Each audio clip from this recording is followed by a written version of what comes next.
ಅಣ್ಣ ನಿಮ್ಗೆ ಗೊತ್ತಿತ್ತ ಅಣ್ಣ ಈ ಸಾಂಗ್ ಇಷ್ಟು ಮಸ್ತ್ ಆಗಿರುತ್ತೆ ಅಂತ? ನಂಗೆ ತುಂಬ ಗೊತ್ತಿತ್ತು. ಯಾಕಂದ್ರೆ ನಮಗೆ ಫಸ್ಟ್ ಡೈರೆಕ್ಟ್ ಮಾಡ್ಬೋದಾ ಅಂತ ಹೇಳಿದ್ರೆ ಅವರೇ ಒಂದು ನಂಬಿಕೆ ಇತ್ತು.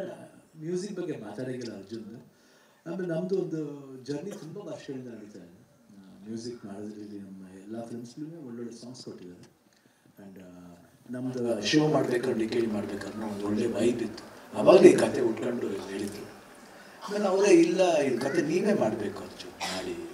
ಅವಾಗಿಂದ ಸೀರಿಯಸ್ಸಾಗಿ ಮಾಡಿ ರಮೇಶ್ ರೆಡ್ಡಿ ಬಂದು ಅದಾದಮೇಲೆ ರಾಜ್ಬಿ ಶೆಟ್ಟಿ ಅವರು, ಉಪೇಂದ್ರ ಅವರು. ಫಸ್ಟ್ ರಾಜ್ಬಿ ಶೆಟ್ಟಿ, ನಾನು ರಾಜ್ಬಿ ಶೆಟ್ಟಿ ಅಂತ.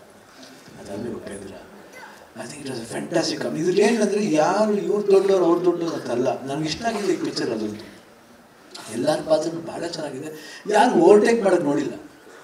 ಇವಾಗ ನಾನು ಓವರ್ಟೇಕ್ ಮಾಡಬೇಕು, ಉಪೇಂದ್ರ ಓವರ್ಟೇಕ್ ಮಾಡಬೇಕು, ರಾಜ್ಬಿ ಶೆಟ್ಟಿ ಓವರ್ಟೇಕ್ ಮಾಡಿ ನೋ ಬಡಿ ಈಸ್. ಈಗ ಸಾಂಗ್ ನೋಡಿದ್ರೆ ಗೊತ್ತಾಗ್ತದೆ ನಮಗೆ.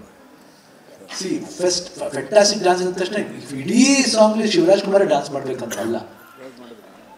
ಆ ಕ್ಯಾರೆಕ್ಟರ್ ಎಲ್ಲರೂ ಹೆಂಗೇನು ಬರಬೇಕು, ಏನು ಇಡೀ ಸಾಂಗ್ ಇದೆಯಲ್ಲ, ಇಡೀ ಸಾಂಗ್ ಕತೆ ಇದೆ. ನೀವು ಸಿನಿಮಾ ನೋಡಿದ್ರೆ ಕರೆಕ್ಟ್ ಆಗ್ತಿಲ್ಲ. ಇವ್ರು ಸ್ವಲ್ಪ ಲಿರಿಕ್ಸು, ಸ್ವಲ್ಪ ನೀವು ಐಡಿಯಾಸು, ಓಡೋದು ಯಾಕೆ ಓಡ್ತಾನೆ, ಯಾಕೆ ಇನ್ನೊಬ್ಬ ಬರ್ತಾನೆ, ಯಾಕೆ ಇನ್ನೊಬ್ಬ ಲಯನ್ ಲಯನ್ ಬರೀ ಫೋರ್ಸ್ಫುಲ್ ಅಲ್ಲ, ಇನ್ನೊಂದಿದೆ ಅದಕ್ಕೆ. ಆ ಥರ ಒಂದು ಬ್ಯೂಟಿಫುಲ್ ಕಾನ್ಸೆಪ್ಟ್ ಇಟ್ಕೊಂಡು ಮಾಡಿ. ಸುಮ್ಮನೆ ಪ್ರಮೋಷನಲ್ ಸಾಂಗ್ ಅಂದ ತಕ್ಷಣ ಬರೀ ಒಂದು ಕುಣಿಬೇಕು ಇಲ್ಲ ಗೆಟೋ ಕಿಡ್ಸ್ ಎಲ್ಲ ದೇ ಆರ್ ಆಲ್ ಫ್ಯಾಂಟಾಸ್ಟಿಕ್. ಅವ್ರು ವಿಡಿಯೋ ನೋಡಿ ನಾನು ಆಮೇಲೆ ನೋಡಿದ ವಿಡಿಯೋಸ್ ಅಷ್ಟು ನೋಡ್ತೀನಿ ನಾನು. ಬಟ್ ನನ್ನ ಮಕ್ಕಳು ನೋಡಿ, ನೀವೇ ನೋಡಿದ್ದಾರೆ, ಗೀತಾ ನೋಡಿದ್ದಾರೆ. ಗೀತನಂತೂ ಯಾವ ಹೇಳ್ತಾ ಇರ್ತಾರೆ, ಅಯ್ಯೋ ಎಷ್ಟು ಚೆನ್ನಾಗಿ ಮಾಡ್ತಾರೆ ಅಂತ. ನಂಗೆ ಆಮೇಲೆ ಗೊತ್ತಾಯಿತು ಗೆಟೋ ಕಿಡ್ಸ್ ಹಿಂಗಿದ್ದಾರೆ ಅಂತ. ನೋಡಿದ್ರೆ ಏನು ಹಿಂಗೆ ಮಾಡ್ತಾರೆ ಅವರು. So that interest. ಅದಕ್ಕೆ ನೋಡಿ ಅವರು ಎಮೋಷನ್ ಆಗಲಿಲ್ಲ.